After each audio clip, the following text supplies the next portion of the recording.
doing this research into how young people interact with politics on the Isle of Man. When you were a 16-year-old, did you have much interest in politics here? No, sadly, I suppose we didn't, and I suppose things haven't improved as much as I would like them to. I suppose we're all interested in the latest music. We've got our studying to do, obviously. We're working maybe part-time and in our spare time as well. And it's not a topic that I suppose many young people get, or they certainly didn't get or were interested in my day. But I would be delighted if we can improve that. It's one of the reasons that I stood. Okay, but when you were a 16-year-old, you say you didn't have very much interest. Well, we didn't have much communication with politicians for a start. Okay, they might come along to your school and hand out a coin or do a prize-giving speech, etc. But you never had the opportunity to have a detailed talk with them about the island and what was happening. And that's something I've tried to do differently as Chief Minister. I've offered all secondary schools the chance that if they want, I'm happy to go and give a chat with sixth formers, sort of warts and all. They ask me what they want. If they give me some written questions so I can prepare, but then we have an off-the-record chat.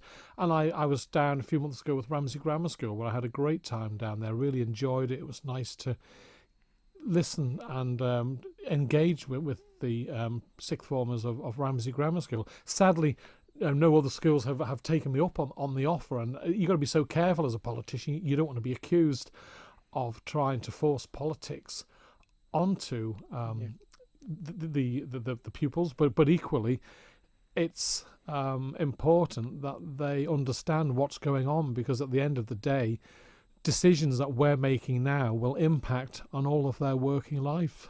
Okay, so you've gone out and you've tried to communicate with the young people. Have there been any instances, maybe as your constituency, MHK, have there been any constituents who are maybe 16, 17 coming to you with issues at all? Have you experienced that? When I went round door knocking, canvassing in 2016, I had a conversation with 2 or 3 16-year-olds who were really switched on. They were 2 or 3? 3. And that was it. And it was they were really keen.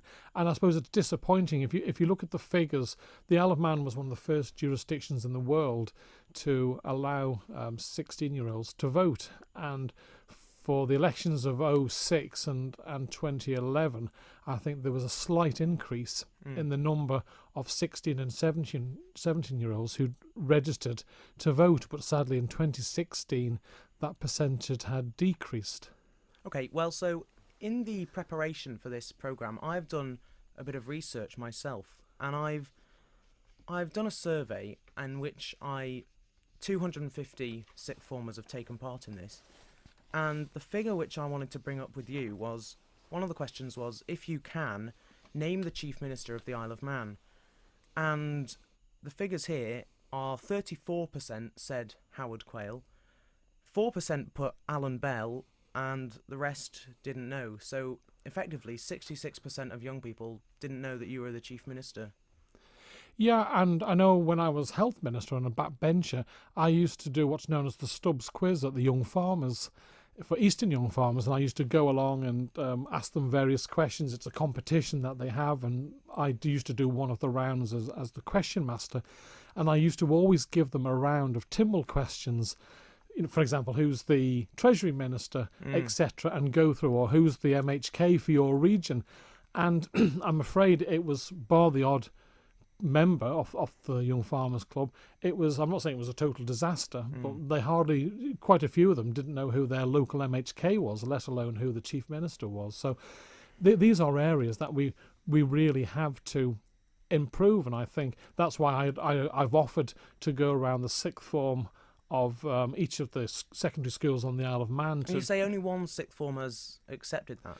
Yeah, I let it be known to all the head teachers that I was happy to come along and have a chat. And as I say, you have to be so careful as a politician. You don't want to be seen to be forcing yourself or your views, or the accusation that you're going down to give sixth formers a party political broadcast. With me, it was a genuine offer to listen to what they have to say, answer any questions that they've got. And I know I'm speaking to one of my ministers today, and they're going to Ballacomene to answer some questions tonight, I believe. So it's starting to slowly happen. So, But it needs to be, it needs to get better. But it's got to be two-way. I'm here offering to come along and have a warts and all chat with sixth formers, but they've got to invite me because I can't force myself on them. Okay, so you're out there, you're trying to speak to the young people. Is there actually what is the government actually doing at the minute which would make a 16-year-old think, oh, actually, I'm quite interested in that? Because maybe if that was advertised a bit more, if the young people had more access to that, would they not be more inclined to maybe ask their teachers, when are we going to get to see the Chief Minister? Yeah, well, I suppose it's all about communications, isn't it? And that's why I was delighted to come in and have a chat with you today, to speak to someone. I keep on mentioning the importance of speaking to people at the coalface, and you are effectively at the coalface. So I'm here to listen to your views as much as anything. So we obviously have Junior Tynwald, and that's a massive success, where we have all the secondary schools coming along. It's normally the week after Tynwald in July, and they ask the questions. 2 schools get to choose the motions. All schools get to ask questions, and those that come along, I think, really enjoy themselves and find it really useful. But that's only once a year, and I would like, and if it's not the Chief Minister going into the secondary schools to have a chat, or the ministers or backbenchers, I'm not really bothered as long as we can have that conversation. So you mentioned Junior Tynwald. It's only one day a year, as you mentioned. And would another problem be with Junior Tynwald not be, would you say, that you get a sort of student going to Junior Tynwald, the type of person who's probably already got a bit of interest? Is there not another thing you could do to maybe try and enrich some other students who may not have shown an interest in politics before? I know with Ramsey, I believe, it's actually the people doing A-level politics that go, so no one else actually gets the chance to maybe go to Junior Tynwald. Well, we also have the UNESCO Biosphere, where we have a younger group. There's 7 or 8 of them at the moment, and that would be fantastic if we could expand that. People taking an interest in the UNESCO Biosphere and the zoning of the entire jurisdiction of the Isle of Man as UNESCO Biosphere site. So that's one example, but we've come back full circle to the fact that it would be nice if politicians can go into the schools and speak with all the students, not just the sixth form, but equally it's the decision of the students and the head teachers. Not politicians can't say, we are coming to see you. They've got to be invited, and I think there are plenty of politicians who really like to get in and have a talk about what's going on and try and get that message over, because as I said, at the end of the day, we are making decisions which will impact your generation, and it's really important that your generation understand the problems that we're trying to address and the reasons why. And I think there are plenty of members of Tynwald who are prepared to give their time to do that. So I come back to the question of what actually is there going on at the minute which young people would want to show an interest in and should show an interest in?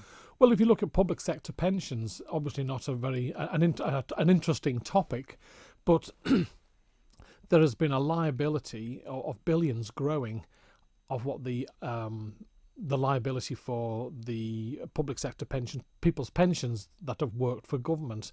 And government had a pot of money put aside for that, but it wasn't enough, and that pot of money runs out in 2022. So going forward from 2022, from income, government will have to find at least 45 million and rising every year for the next 20 odd years to fund the deficit on public sector pension payments, and that comes out of revenue. So that means there will be 40 to 50 million a year less to spend on health, social care, etc. And this administration and the previous administration had worked hard to try and reduce that liability. It was a liability that we're legally responsible for from when pensions were set up in the 60s, but it will be it'll take over 20 years to pay off that liability, and it will be your generation for the next 20 years who will be paying off through their taxes that amount of money. So that's a key area. Then you've got environmental issues. You've got discussions on we're going out for consultation on education grants, etc. So these are all things that are relevant for those of you wanting to go off to university, and getting your feedback is absolutely key, but it's just as important for yourselves. But I appreciate all students have so many pulls on their time, and some might not want to have a chat with politicians, but I genuinely believe that the politicians are more than happy to come along and get into those type of discussions. So do you think if I go out and speak to the schools next and I say the Chief Minister's offered to you, why haven't you said yes? What are they going to say to that, do you think? Why don't the schools want you to come Well, I have to say I regularly go to some schools to support them at awards, etc. I get invited to go and see the shows that the schools put on, but I would like to have that one-on-one chat with the sixth formers to discuss what's happening on the Isle of Man. As I say, I've been invited to one school. I really would like to see that all schools. I've done 2 Founders' Days at secondary schools, so where I've given a keynote address at one of them. So I'm doing my best, and I am being invited. So I don't want to think I'm not being invited to schools, but it's that time with the sixth formers that I'm really looking for, so that we can have this sort of warts and all chat and listen to what they have to say. Because equally, I'm aware that I have three children, a 27-year-old, a 20-year-old, and a 17-year-old. And I'm keen when I ask them, how do you communicate? How do you get your news? What's going on, etc.? It's not through a radio station. It's not through the newspapers. It's social media. That's how they operate. So it's how can we, as a government, improve. So do you use social media and interact with young people on there? No, I have to say that's probably I tweet. So that's something regularly. I let people know who I'm meeting, what I've done. So I suppose you could say, yes, I do actually. I don't use Facebook. I like to see what's happening with my friends and family on Facebook, but then I'm getting told that less and less young people are using Facebook. They're using other means. So we tweet on a regular basis with, as I say, with meetings and what we're getting up to in government.